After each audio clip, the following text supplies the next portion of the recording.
Hello all, welcome to the new lecture of ancient history. आज के हमारा topic है बुद्धिज़्म। बुद्धिज़्म से रिलेटेड जो भी प्रश्न बनते हैं वो इस वीडियो में हम जानेंगे। अगर आप प्रीवियस ईयर पेपर देखें एचपी में जो भी पूछे जाते हैं उसमें जो है ये टॉपिक काफ़ी इंपॉर्टेंट है और हर एक एग्ज़ाम में इससे एक क्वेश्चन तो बनता ही बनता है। तो इसलिए जो है इसको आज हम कवर करने वाले हैं। वीडियो अच्छा लगता है तो काइंडली लाइक ज़रूर करिएगा। तो चलिए स्टार्ट करते हैं विदाउट वेस्टिंग एनी टाइम। सो बुद्धिज़्म से रिलेटेड जो भी इम्पोर्टेंट चीज़ें हैं जो कि आपको याद रखनी है वो भी हम देखेंगे। ठीक है। सो सबसे पहले अगर हम बात करें, देखिए बुद्धिज़्म का जो जन्म हुआ है वो कैसे हुआ है, तो वो गौतम बुद्ध के साथ हुआ है। ठीक है, गौतम बुद्ध जो है इनके साथ ही जो है बुद्धिज़्म का जन्म होता है। सो हमें पढ़ना है गौतम बुद्ध से रिलेटेड चीज़ें सबसे पहले तो। ठीक है, गौतम बुद्ध का जन्म कहाँ हुआ, इनकी मृत्यु कहाँ पे हुई, इनकी फैमिली में कौन कौन था, इसके बारे में देखते हैं। तो सबसे पहले हम इनका जन्म के बारे में जानते हैं। तो जन्म इनका होता है कहाँ पे, लुम्बिनी में। तो ये लोकेशन जो है ये पर्टिकुलर एग्ज़ाम में पूछी जाती है। और लुम्बिनी कहाँ पे है, नेपाल के अंदर है। ठीक है, जन्म इनका कहाँ हुआ, लुम्बिनी में हुआ। लुम्बिनी कहाँ पे है, नेपाल के अंदर है। ठीक है, कब हुआ, 563 बीसी में। ठीक है, 563 बीसी में जो है इनका जन्म होता है लुम्बिनी, नेपाल के अंदर। और इनका रियल नेम क्या था, तो इनका असली नाम जो हुआ करता था वो था सिद्धार्थ। सिद्धार्थ के नाम से जो है इनको जाना जाता था। राइट। इनके टाइटल्स, इनको क्या क्या टाइटल्स मिले हैं ये भी इम्पॉर्टेंट है। तो बुद्ध के नाम से तो सभी जानते हैं। ठीक है, लेकिन इनका एक और नाम था, शाक्य मुनि के नाम से भी इनको जाना जाता था। ठीक है, शाक्य मुनि के नाम से। तो एग्ज़ाम में बुद्धिज़्म बुद्धा नहीं डालते, शाक्य मुनि देते हैं। तो शाक्य मुनि किसको बोला गया है, गौतम बुद्ध को बोला गया है। राइट। इनकी वाइफ का क्या नाम था, तो वाइफ का नाम था यशोधरा। ठीक है, क्या नाम था, यशोधरा इनकी वाइफ का नाम था। फादर का क्या नाम था, मदर का क्या नाम था, ये भी इम्पॉर्टेंट है, याद रखना। फादर का नाम था शुद्धोधन। ठीक है, शुद्धोधन जो थे इनके पिता का नाम, और माता का नाम था महामाया। महामाया इनकी माता का नाम था। इनको एनलाइटनमेंट की प्राप्ति कहाँ पे हुई, ये क्वेश्चन पूछा आता है। एनलाइटनमेंट यानी कि ज्ञान की प्राप्ति कहाँ पे हुई, तो ज्ञान की प्राप्ति इनको उरुवेला में हुई। लोकेशन याद रख लेना, बहुत ही ज़्यादा इंपॉर्टेंट है, उरुवेला में हुई। और ये पीपल के पेड़ के पीछे नीचे जो है बैठे हुए थे। ठीक है, पीपल का पेड़ था जिसको किस नाम से जाना जाता है, बोधि ट्री। बोधि ट्री के नाम से भी हम लोग जानते हैं। पीपल के पेड़ के नीचे बैठ के उरुवेला के अंदर जो है इनको एनलाइटनमेंट की प्राप्ति हुई, ज्ञान की प्राप्ति हुई। इनकी डेथ के बारे में भी, लोकेशन के बारे में पता होना चाहिए, एग्जाम में पूछा आता है कि इनकी डेथ कहाँ पे होती है, कुशीनगर के अंदर। ठीक है, कुशीनगर के अंदर। और ये कब होती है, 483 बीसी में। 483 बीसी में। ओके। सो ये टाइम पीरियड याद रख लेना गौतम बुद्ध का। एंड जन्म इनका लुम्बिनी में होता है, मृत्यु इनकी कुशीनगर में होती है। ओके, आगे चलते हैं। अब बात करते हैं, देखिए बुद्धिज़्म की जो फिलॉसफी है वो क्या है, फिलॉसफी क्या है। तो फिलॉसफी की बात करें तो बुद्धिज़्म में जो है कर्म पे विश्वास विश्वास रखते हैं, यानी कर्म पे विश्वास रखते हैं। ठीक है, कर्म करने पे। राइट। और यहाँ पे ना तो भगवान को एक्सेप्ट किया गया है ना ही रिजेक्ट किया गया है, यानी कि गॉड की एग्जिस्टेंस को ना ही रिजेक्ट करते हैं ना ही एक्सेप्ट करते हैं। तो ये क्या क्या फॉलो करते हैं, मिडल पाथ। बोलते हैं कि मिडल पाथ को फॉलो करिए, जिसको हम अष्टांगिक मार्ग भी बोलते हैं, आगे हम डिस्कस करेंगे। तीसरी बात जो है अहिंसा के बारे में बोलते हैं कि हमें अहिंसा को सपोर्ट करना चाहिए, अहिंसा। ठीक है, कर्म, मिडल पाथ और अहिंसा। तो रिजेक्ट किस चीज़ को इन्होंने किया, तो रिजेक्ट इन्होंने वेदास को किया था। ठीक है, जो वेदास थे उनको रिजेक्ट किया। वेदास की स्टडी को जो है, उनके रिचुअल्स जो थे उनको रिजेक्ट किया। साथ ही साथ जो कास्ट सिस्टम था उसको रिजेक्ट किया। अगर आप प्रीवियस ईयर जो है एक साल के अंदर के पेपर देखें तो उसमें जो है इस तरह के क्वेश्चन भी पूछे जाने लगे हैं कि बुद्धिज़्म में क्या क्या जो है एक्सेप्ट किया गया है, क्या रिजेक्ट किया गया है, बुद्धिज़्म का डिक्लाइन क्यों हुआ है। इस तरह की चीज़ें भी, मतलब कि आपको थोड़ा सा डीप थोड़ा नॉलेज पढ़ना पड़ेगा, ठीक है ना। इस तरह के क्वेश्चन भी पूछ रहे हैं, फैक्ट तो पूछता ही है, लेकिन साथ में कुछ इस तरह की भी चीज़ें हैं जो कि हम नॉर्मली जो है नज़रअंदाज कर देते हैं, और आजकल के एग्ज़ाम में जो है इस तरह की चीज़ें पूछी जा रही हैं, तो इसलिए जो है इनको भी हम कवर करेंगे। इवेंट्स जो बुद्धिज़्म की लाइफ में, बुद्धा की लाइफ में हुए हैं, इवेंट्स ऑफ बुद्धाज लाइफ, ये बहुत ही ज़्यादा इम्पॉर्टेंट, ठीक है। तो बुद्ध की लाइफ में जो भी इम्पोर्टेंट इवेंट्स हुए हैं उनको किस सिंबल से दिखाया जाता है, ये भी आपको पता होना चाहिए, राइट। और ये एग्ज़ाम में पूछा गया है, इसलिए जो है मैं इसको यहाँ पे इंक्लूड कर रहा हूँ। जो गौतम बुद्ध का जन्म होता है उसको किस सिंबल से बताया जाता है, तो उनको जो है लोटस के सिंबल से या फिर बुल के सिंबल से बताया गया है, राइट। दोनों में से एक ऑप्शन में आए तो वहाँ पे आंसर दे देना, ठीक है। या तो लोटस आ जाएगा या फिर बुल आ जाएगा, राइट। दोनों इकट्ठे नहीं देगा वो, वरना कन्फ्यूज़न हो जाएगा। अगर इकट्ठे आ जाते हैं फिर भी आप लोटस पे टिक करके आइएगा, ठीक है। दूसरा है, जब वो घर छोड़ के जाते हैं उस चीज़ को क्या बोलते हैं, महाभिनिष्क्रमण, महाभिनिष्क्रमण, ठीक है। महाभिनिष्क्रमण जो है जब वो घर छोड़ के जाते हैं उसको बोलते हैं, ये पता होना चाहिए। तो रिनंसिएशन, इंग्लिश में क्या बोलेंगे इसको, रिनंसिएशन। तो इसको हॉर्स के सिंबल से जो है दर्शाया जाता है, घोड़े के सिंबल से, राइट। तीसरा जो है निर्वाण की प्राप्ति, यानी कि एनलाइटनमेंट। तो निर्वाण की प्राप्ति को जो है हमने देखा था किसके पेड़ के नीचे, बोधि ट्री के नीचे या फिर पीपल के पेड़ के नीचे, लेकिन इसको बोधि ट्री से दर्शाया जाता है, इसलिए हम बोधि ट्री वहाँ पे आंसर देंगे, ओके। देन इनका जो फर्स्ट सरमन था, पहला उपदेश, ठीक है, पहला उपदेश जो देते हैं, मीन्स धर्म चक्र परिवर्तन जब होता है, धर्म चक्र परिवर्तन, तो धर्म चक्र परिवर्तन जो होता है जिसको हम फर्स्ट सरमन बोलते हैं, वो व्हील से दर्शाया जाता है, ठीक है। चक्के से, जो व्हील होता है ना रथ का, उससे दर्शाया जाता है, राइट। एंड लास्ट में जो है इनकी डेथ, जो इनकी मृत्यु होती है उसको क्या बोलते हैं, उसको बोलते हैं महापरिनिर्वाण, महापरिनिर्वाण,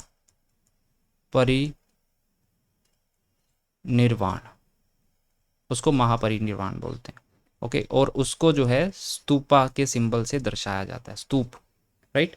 सो ये इवेंट हैं और इनके सिंबल जो हैं यहाँ से हमेशा, अगर टॉपिक में से, अगर बुद्धिज़्म में से क्वेश्चन आएगा ना, जो मैं आपको करवा रहा हूँ इसी में से आपको देखना क्वेश्चन पूछा जाएगा, राइट। सो ये इंपॉर्टेंट है।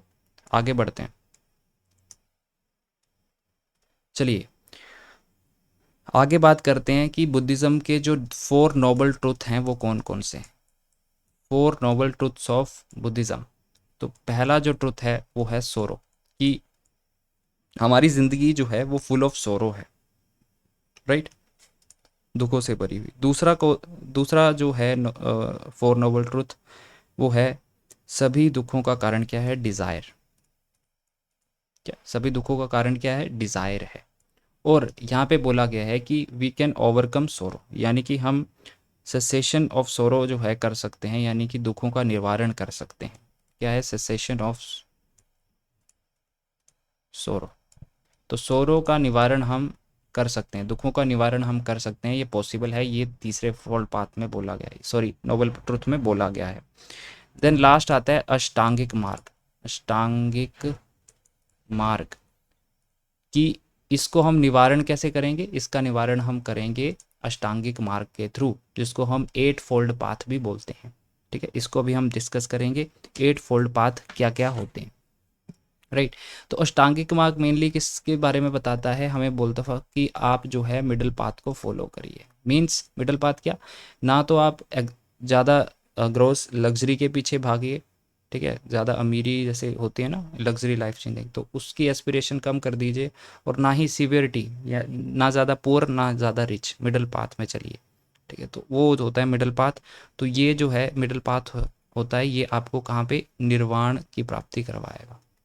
तो ये बुद्धिज़्म में बताया गया है, always follow the middle path, okay, right. और ये अष्टांगिक मार्ग जो हैं इनको 8 फोल्ड पाथ भी बोलते हैं। और ये 8 फोल्ड पाथ कौन कौन से हैं, सबसे पहले राइट व्यूज़, ठीक है, right views. Second one is right aspirations, ठीक है, एस्पिरेशन, राइट एस्पिरेशन।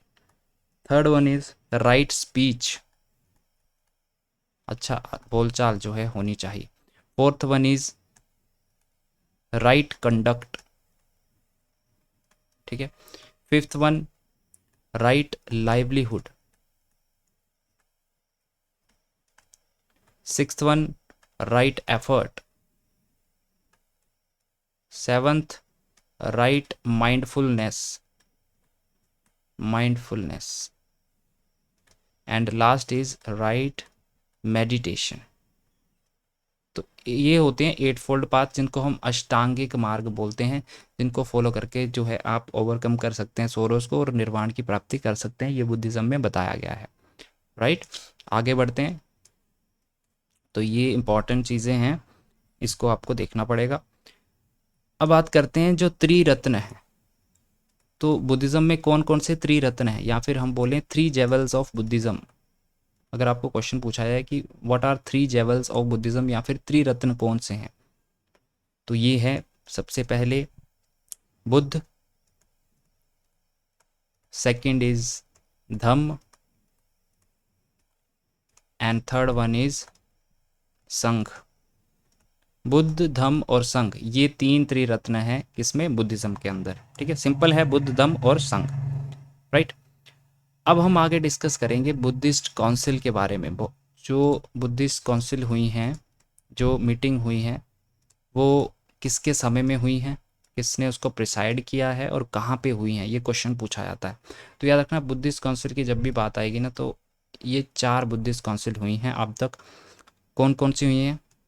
पहली बुद्धिस्ट काउंसिल का अगर हम देखें तो ये होती है राजगृह के अंदर, राजगृह के अंदर पहली बुद्धिस्ट काउंसिल होती है, एग्जाम में पूछा जाता है, राइट। चारों की चारों बुद्धिस्ट काउंसिल कहाँ पे हुई हैं, किस राजा के दौरान हुई हैं, इसका जो है आपने ध्यान में रखना है। तो पहली जो होती है ये अजात शत्रु के टाइम पे होती है, अजात शत्रु, ठीक है। और ये किस डायनेस्टी से बिलोंग करता था? हर्यंक डायनेस्टी, हर्यंक डायनेस्टी से। और इसी समय देखो त्रिरत्न सॉरी त्रिपिटक हैं बुद्धिज्म के अंदर, 3 किताबें आप बोल सकते हो लिटरेचर की। कौन कौन सी? एक है सुत्त पिटक, एक है विनय पिटक और एक है अभिधम्म पिटक। जो सुत्त पिटक है, सुत्त पिटक है and your Abhidhamma sorry Vinaya Pitaka, Vinaya Pitaka, ये 2 लिटरेचर की किताबें कंपाइल हुई हैं पहली बुद्धिस्ट काउंसिल में। याद रखना, पहली बुद्धिस्ट काउंसिल में ये दोनों किताबें जो हैं कंपाइल हुई हैं। सेकंड बुद्धिस्ट काउंसिल कहाँ पे होती है? वैशाली के अंदर। सेकंड कहाँ पे होती है? वैशाली के अंदर। और कौन प्रिसाइड करता है? उस समय राजा था कालाशोक, कालाशोक, ठीक है। और कालाशोक किस डायनेस्टी से बिलोंग करता था? Shishunaga dynasty, Shishunaga dynasty, right. Third जो होती है, थर्ड बुद्धिस्ट काउंसिल होती है पाटलिपुत्र में। तो लोकेशन याद रख लेना, पाटलिपुत्र, वैशाली और राजगृह। बहुत ज़्यादा इंपॉर्टेंट है, एग्जाम में पूछा जाता है ये चीज़ें। अशोका के टाइम पे हुई है, तीसरी जो हुई है वो अशोका के टाइम पे हुई है, जो कि मौर्यन डायनेस्टी से बिलोंग करता था, मौर्यन डायनेस्टी से बिलोंग करता था। तीसरी क्यों इंपॉर्टेंट है? बिकॉज यहाँ पे तीसरी किताब लिटरेचर की अभिधम्म पिटक, उसको कंपाइल किया गया, अभिधम्म पिटक को कंपाइल किया गया था थर्ड बुद्धिस्ट काउंसिल में। और लास्ट की जो फोर्थ बुद्धिस्ट काउंसिल होती है वो कुंडल वन कश्मीर के अंदर, ठीक है, कुंडल वन में होती है कश्मीर के अंदर। और इसको प्रिसाइड करता है कनिष्क राजा, कनिष्क के टाइम पे होती है, जो कि कुषाण वंश का था, ओके। और यहाँ पे क्या याद रखना है आपको कि यहाँ पे जो बुद्धिज़्म है वो 2 सेक्ट में जो है डिवाइड हो गया था, 2 सेक्शन में डिवाइड हुआ था। एक है महायान, एक महायान वाले, और दूसरे हैं हीनयान, हीनयान को फॉलो करने वाले। इसको हम अभी देखेंगे कि क्या है डिफरेंस दोनों में, राइट। तो 2 पार्ट्स में अगर क्वेश्चन पूछा जाए कि किस बुद्धिस्ट काउंसिल में हुआ था, तो फोर्थ बुद्धिस्ट काउंसिल में बुद्धिज़्म 2 पार्ट में डिवाइड हो गया था, राइट। तो ये याद रखना, बहुत ही ज़्यादा इंपॉर्टेंट चीज़ बता रहा हूँ, एग्ज़ाम में ये चीज़ें पूछी जाती हैं बार बार, राइट। तो पहले देख लेते हैं हीनयान और जो आपका महायान है, महायान सेक्ट 2 पार्ट में डिवाइड हुआ था ना, तो इन दोनों में डिफरेंस क्या है, महायान और हीनयान। तो हीनयान की बात करें गाइस, हीनयान वाले जो हैं, देखो 2 सेक्शन में डिवाइड हो गया था बुद्धिज़्म, मतलब 2 तरीके का बुद्धिज़्म हो गया था, आप ऐसे समझिए इस बात को। तो हीनयान जो फॉलो करते थे वो बोलते थे कि ये जो है without God, relation without God, उसको जो है मानते थे। मतलब भगवान की जो है उपस्थिति, ये उसमें विश्वास नहीं करते थे हीनयान वाले।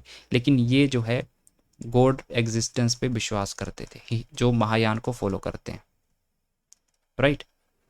इसके साथ साथ यहाँ पे कोई भी आइडल वर्शिप नहीं होगा, यानी कि मूर्ति पूजा जो है ये लोग नहीं करते थे। भगवान का विश्वास नहीं करते थे, यानी कि रिलेशन टू गॉड नहीं मानते थे, तो मूर्ति पूजा भी नहीं होती थी। लेकिन यहाँ पे आप देखेंगे जो महायान वाले थे ये आइडल वर्शिप करते थे, मूर्ति पूजा किया करते थे, राइट। ये 2 जो है डिफरेंस हो गया। तीसरा जो डिफरेंस है दैट इज़, यहाँ पे जो लैंग्वेज बोली जाती थी वो पाली भाषा बोली जाती थी, पाली लैंग्वेज, और यहाँ वाले जो लोग थे वो संस्कृत लैंग्वेज बोलने लगे थे। कौन सी लैंग्वेज? संस्कृत भाषा बोलने लगे थे, राइट। एंड यहाँ पे जो है किस राजा ने इसको फॉलो किया था, तो राजा जो अशोका था उसने हीनयान जो सेक्ट था बुद्धिज़्म में उसको फॉलो किया। और अगर यहाँ पे अब देखें महायान सेक्ट को किसने फॉलो किया था, तो कनिष्क ने इसको फॉलो किया। कनिष्क के साथ साथ किसने? हर्ष ने, हर्षवर्धन ने।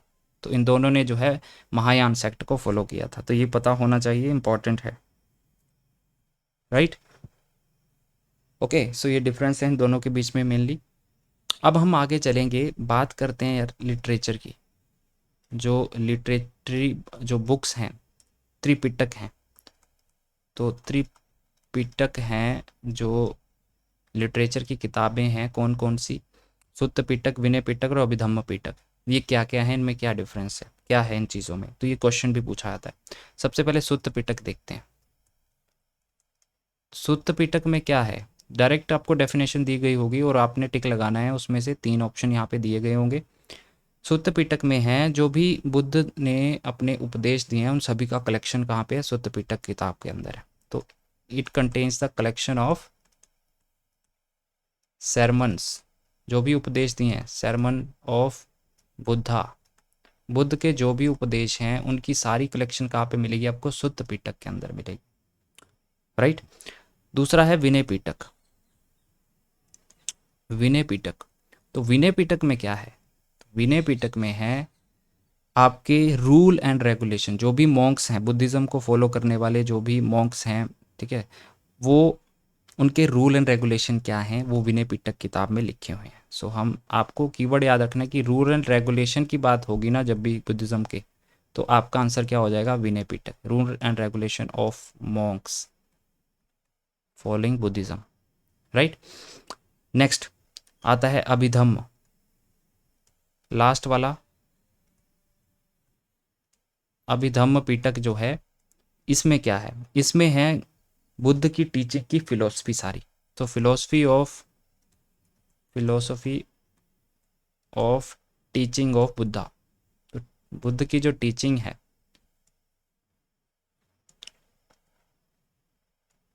उसकी सारी फिलोसफी जो है यहाँ पे अभिधम्म जो है पिटक के अंदर आपको देखने को मिलेगी। तो आई होप आपको तीनों का जो है अंडरस्टैंडिंग हो गई है।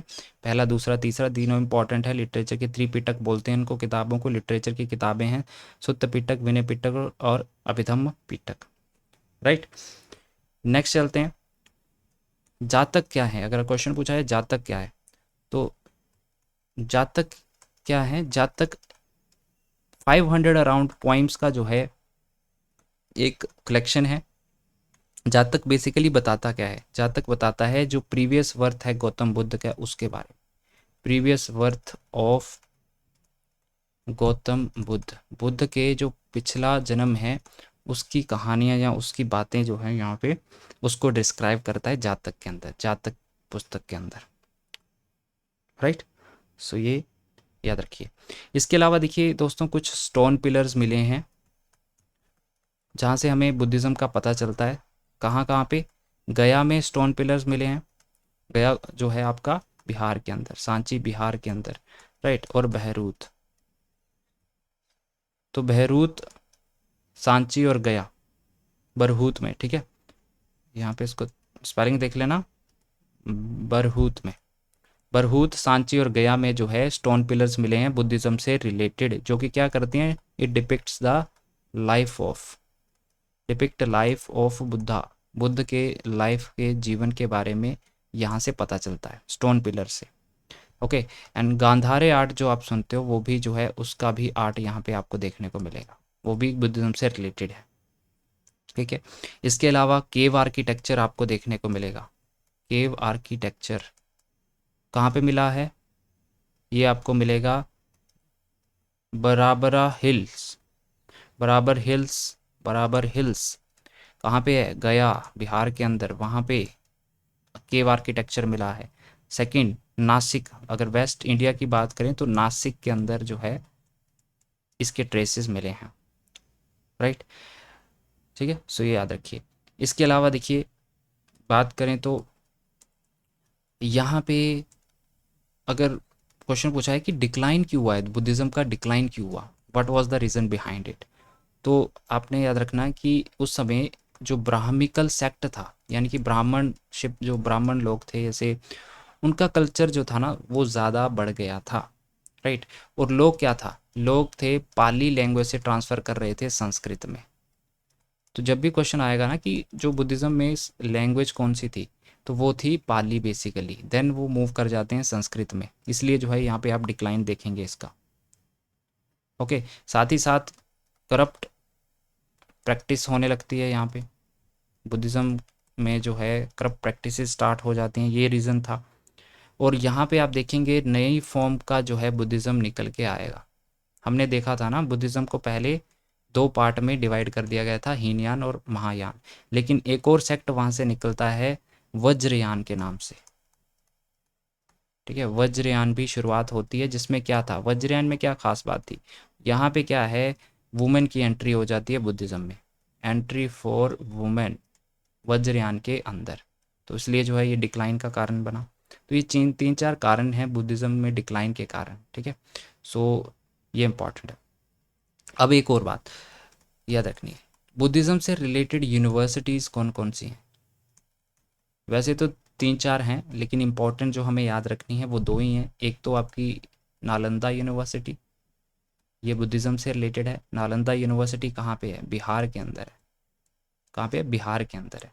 अब इसका जो फाउंडर है उसका नाम आपको याद रखना है, एग्ज़ाम में पूछा जाता है। तो फाउंडर कौन थे, ये थे कुमार गुप्त, कुमार गुप्त जो थे ये इसके फाउंडर थे, कुमार गुप्त फर्स्ट। किस डायनेस्टी से बिलोंग करते थे, गुप्ता डायनेस्टी। दूसरा जो यूनिवर्सिटी थी वो थी Vikramshila university, Vikramshila university. Vikramshila university की जो स्थापना थी वो धर्मपाल ने की थी। किसने, धर्मपाल। किस डायनेस्टी से बिलोंग करता था, पाल डायनेस्टी, पाला डायनेस्टी से। तो ये दो डायनेस्टी जो हैं ये दोनों की दोनों कहाँ पे है, बिहार के अंदर हैं, और ये बुद्धिज़्म से रिलेटेड हैं, याद रखना, इंपॉर्टेंट है एग्जाम पर्सपेक्टिव से। So guys, this was the today's lecture, I hope you like this video. तो मिलते हैं नेक्स्ट लेक्चर के साथ। वीडियो पसंद आता है तो वीडियो को लाइक ज़रूर करिएगा, इससे सपोर्ट मिलता है कि आप लोगों के लिए जो है और वीडियो बनाएं। और मिलते हैं आपको नेक्स्ट लेक्चर में, तब तक के लिए जय हिंद।